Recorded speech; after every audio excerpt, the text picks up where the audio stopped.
Alors, je m'appelle Kate Derrick, je suis d'origine anglaise, mais actuellement j'habite en Corse, donc ça fait un bon bout de temps que je vis en France, et je suis chargée de com et chargée d'études pour une association qui s'appelle le groupe Chiroptère Corse, où je travaille depuis maintenant 1 an.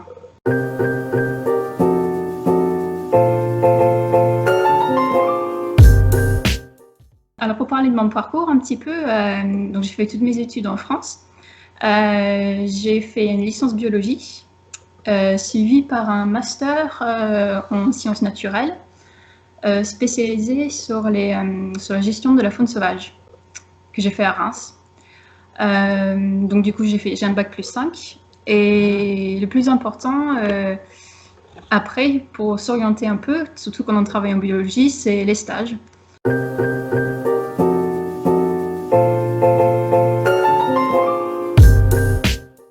Pour les chauves-souris, comment est-ce que je suis arrivée là? J'ai toujours voulu travailler sur les mammifères. J'ai toujours aimé les mammifères arboricoles. Donc j'aimais beaucoup ce qui est pandarous, les lémuriens, des choses un peu mignons. Et en fait, j'ai fait quelques stages. J'ai fait des stages dans des zoos. Donc je travaille sur les animaux en zoo. J'ai travaillé sur les aïe-aïe, donc c'est des lémuriens nocturnes. Et je me suis dit que le monde nocturne, c'est plutôt sympa aussi. Et puis, une fois en master, j'ai fait un stage en Picardie sur les chauves-souris. Et pour moi, c'était un coup de cœur, en fait. Je trouvais ça fascinant, le monde des chauves-souris. Ce qui est génial avec ça, avec les chauves-souris, on peut les appeler aussi chiroptères, c'est que on n'en sait toujours pas tout. On a énormément de choses à apprendre.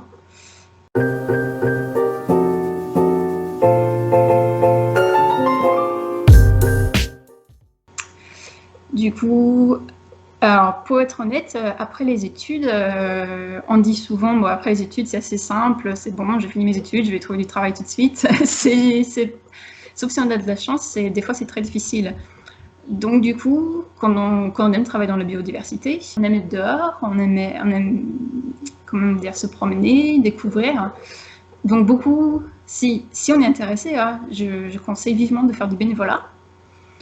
Donc du coup, c'est tout simple, on peut regarder un peu ce qu'on a à côté de chez nous, parce qu'il y a beaucoup d'associations qui font des sorties. Donc c'est tout simple, on fait une recherche internet, on regarde ce qu'il y a, et puis ça permet aussi de faire des contacts et de rencontrer du monde qui peuvent beaucoup nous apprendre et monter en compétences en gros, parce qu'il y a beaucoup des boulots en association, même en bureau d'études maintenant, c'est très spécialisé, donc il y a des ornithologues, il y a des herpétologues, ou comme moi, chiroptérologue. Et comment dire, quand on a un master, ça c'est quand même si on dit que c'est spécifique, en sciences naturelles, c'est quand même assez spécifique, si on veut travailler sur quelque chose de précis, il faut se faire de l'expérience. Et enfin, comment dire, pour que notre CV soit plus intéressant, et on peut être autant large qu'on veut. Il y a beaucoup de monde qui aime travailler sur beaucoup de sortes d'animaux différents.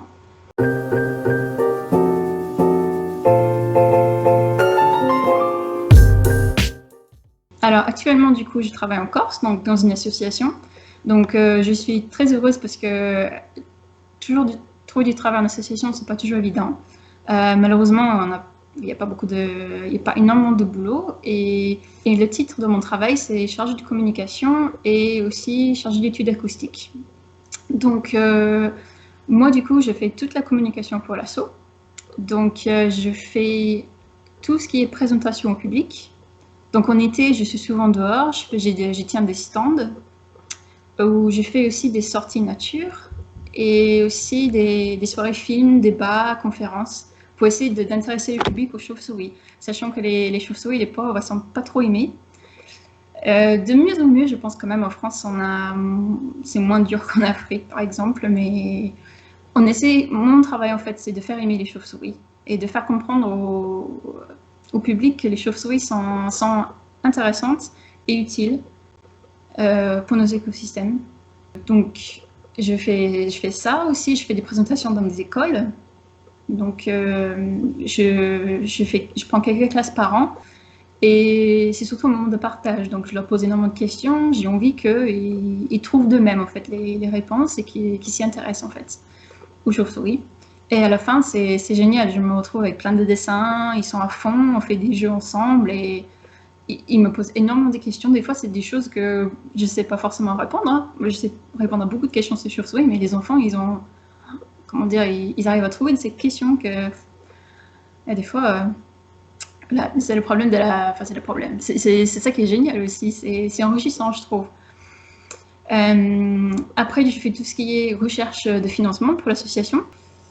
Et enfin, mon autre grand, comment dire, j'ai deux autres rôles, c'est tout ce qui est études acoustiques.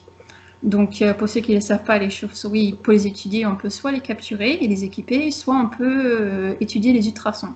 Parce que les chauves-souris, elles émettent des ultrasons quand elles chassent. Et comment dire, une bonne technique pour étudier les chauves-souris sans les embêter, c'est de soit poser des enregistreurs, soit se balader avec un détecteur à chauves-souris.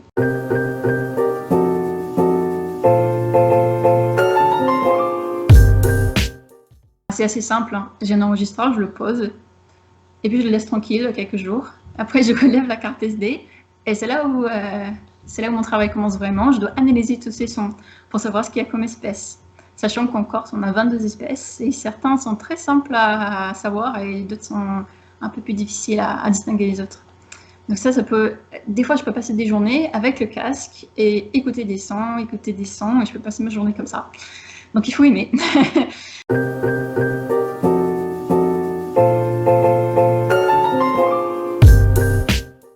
Donc on pose des filets pour des études, et puis on les attrape, et le but c'est de savoir ce qu'on a comme espèce, et de faire de la biométrie. Du coup, en été, c'est génial, on est quasiment toujours dehors. En Corse, on fait beaucoup de bivouac, donc des fois on peut être dehors, même des fois jusqu'à 10 jours d'affilée, 10 soirées d'affilée. Donc c'est beaucoup de travail de nuit, donc il faut aimer ça. Et il faut trouver un peu de temps dans la journée pour faire la sieste.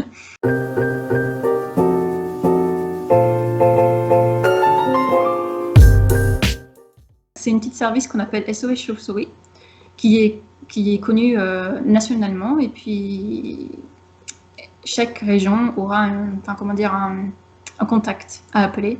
Soit si on a des chauves-souris chez nous qu'on n'en veut pas, ou si on veut juste des renseignements, comment vivre avec, ce que c'est aussi. Des fois, les gens ils sont très intéressés pour savoir ce que c'est, comment elles peuvent mieux vivre chez eux. Et aussi, si on a une chauve-souris blessée, on peut m'appeler aussi pour que soit je donne des conseils, soit je viens de la récupérer et j'essaye au mieux de le soigner.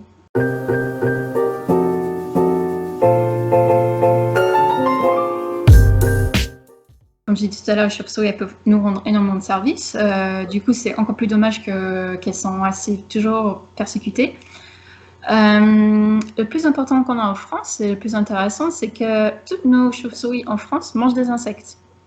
Donc ça dépend des espèces. Tu as la toute petite pipistrelle, la pipistrelle qui fait la taille de mon pouce, donc elle est vraiment toute petite. C'est la plus petite qu'on a. Elle adore les moustiques. Et on pense, selon des études, hein, une seule pipistrelle, peut manger 1000 moustiques en une seule nuit. Ce qui est pas mal quand même. Donc c'est un pesticide naturel, mais puis elle fait ça sans vouloir être payée, il n'y a rien. Donc, et sans pesticides, voilà, c'est génial. Sinon, toutes les espèces sont différentes. Hein. On a par exemple les rhinolophes qui adorent manger les papillons. Donc ça peut être chouette pour tout ce qui est nuisible sur les cultures. Donc elles font pareil le travail des insecticides. Et c'est un peu pour cela aussi qu'elles sont très impactées aussi par les insecticides. Donc c'est quand même, voilà. Si on aime les chauves-souris, c'est mieux de manger bio. Et puis on a des grandes espèces comme les noctules, les serotines. Elles adorent tout ce qui est scarabée. Et même quelques espèces adorent manger tout ce qui est sauterelles aussi. Donc ouais, c'est très varié. Et puis en gros, elles font un travail de régulateur d'insectes. Donc plus on perd nos chauves-souris, plus il y aura d'insectes. Et il y a aussi quelques études qui disent que si on n'avait pas les chauves-souris, on aura déjà le paludisme bien répandu en France.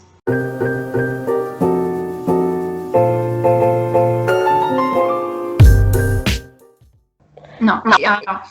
Alors ça, c'est assez compliqué. Alors, il faut savoir que dans le monde, il y a plus de 1300 espèces. Et il y a 3 espèces de chauves-souris vampires. C'est vrai que j'en ai pas parlé. Elles sont toutes en Amérique centrale. Puis franchement, elles boivent surtout du sang de bétail. Donc voilà. Nous, elles vont pas venir nous chercher, nous, nous croquer.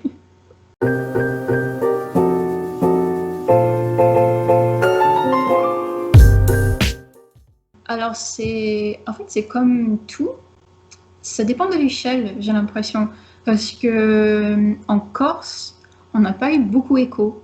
Sauf peut-être quelques commentaires quand les gens ils savent que je travaille sur les chauves-souris. C'est ah, faites attention quand même, mais en rigolant, c'est pas super méchant. On avait peur en fait qu'on ait plus d'appels SOS avec des gens un peu inquiets, mais pas forcément.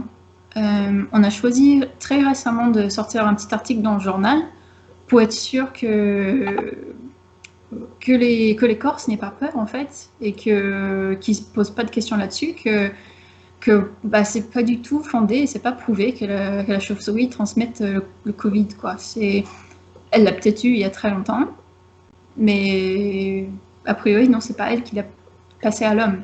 Là, c'est surtout l'homme qui passe, quand on le passe tous entre nous de toute façon. Donc voilà, mais il faut toujours un bouc émissaire et la chauve-souris, elle a très l'habitude d'être le bouc émissaire de plein de choses. Parce que malheureusement, heureusement pour elle, hein, elle peut porter beaucoup de virus, mais elle n'est jamais touchée par ces virus en fait. Elle est juste porteuse, elle n'est pas affectée. Je pense que malheureusement, avec les infos, les gens sont très rapidement, ils sont très susceptibles à ça. Dès qu'on dit chauve-souris, ah, je le savais, c'est les méchantes, voilà, elles sont horribles, blablabla.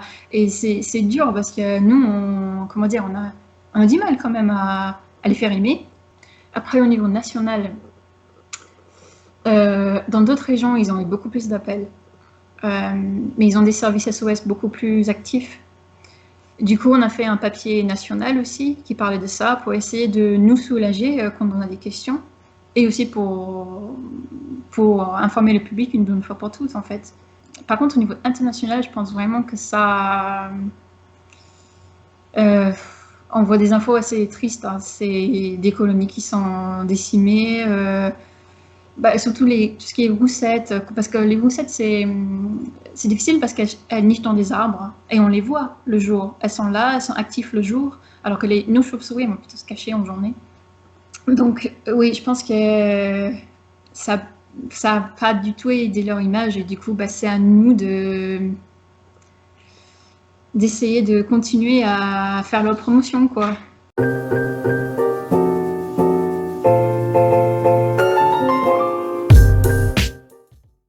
En fait, c'est le site de la SFEPM, c'est très bien, il y a des conseils.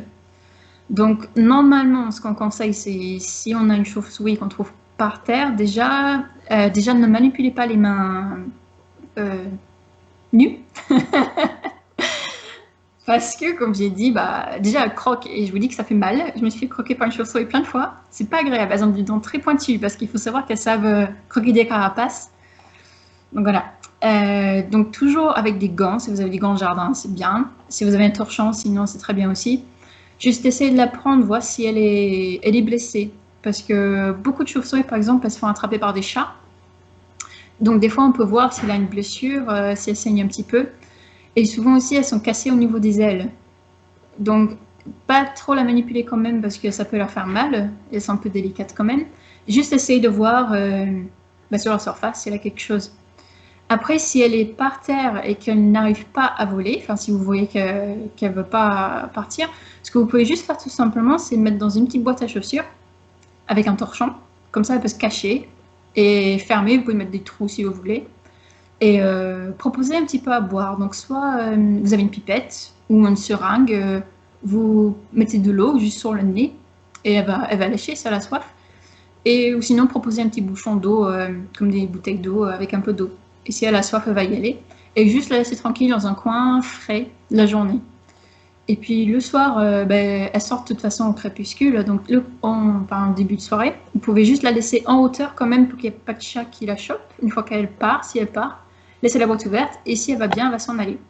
Par contre, si elle s'en va pas ou si vous voyez, ah mince, elle a peut-être l'aile cassée, c'est là à ce moment-là qu'il faut appeler un SOS. Donc là, vous trouverez ça sur le site de la SFEPM ou même en cherchant dans votre région groupe chauve-souris.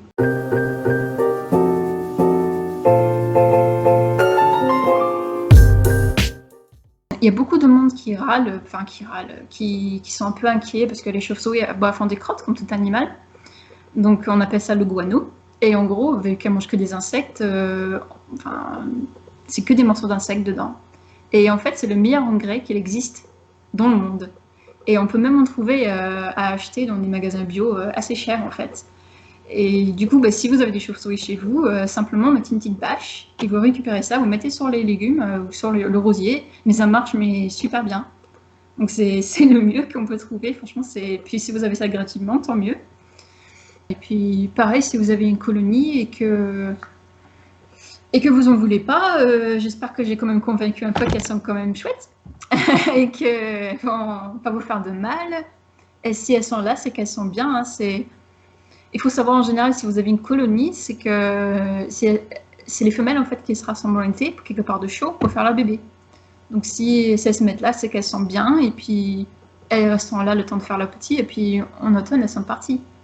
Voilà, c'est juste aide-moi juste un peu de vie commune pendant quelques mois et puis voilà, elles vont bouffer les moustiques du jardin et c'est top quoi.